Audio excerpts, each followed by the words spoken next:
প্রিয় ছাত্রছাত্রীবৃন্দ, আমার চ্যানেলে তোমাদের সকলকে স্বাগত জানাই।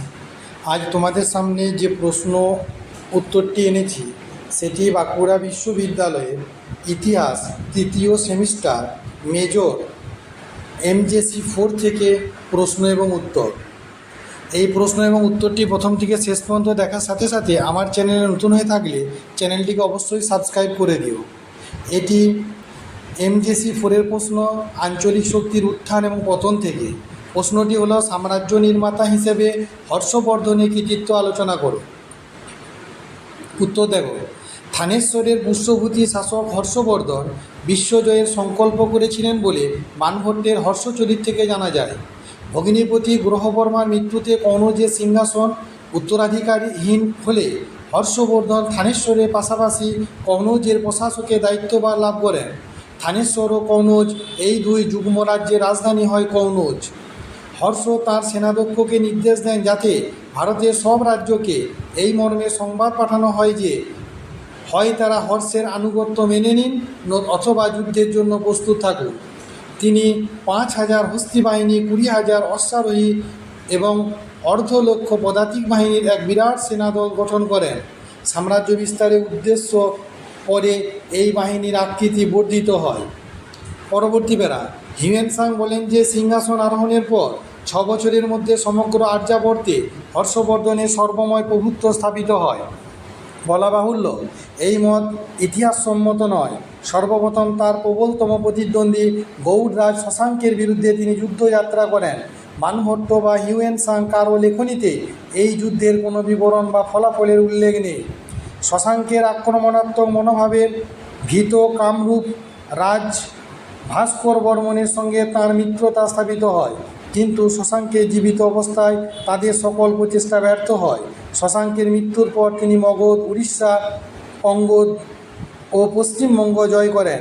শশাঙ্কের রাজ্যের অন্তর্ভুক্ত পূর্ব, উত্তর ও দক্ষিণবঙ্গ কামরূপ রাজ ভাস্কর বর্মনের রাজ্যভুক্ত হয়। পরবর্তী বেড়া, হর্ষবর্ধন পশ্চিম ভারতে বলভী রাজ্যের মৈত্রক বংশীয় রাজা দ্বিতীয় ধ্রুবসেন এর বিরুদ্ধে যুদ্ধে অবতীর্ণ হয়ে তিনি বলভী রাজ্য দখল করেন।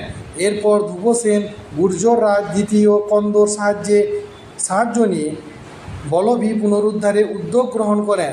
ধ্রুবসেনের শক্তিবৃদ্ধিতে শঙ্কিত হর্ষ ধ্রুবসেনের সঙ্গে নিজ কন্যার বিবাহ দিয়ে বলভী রাজের সঙ্গে মিত্রতা স্থাপন করেন।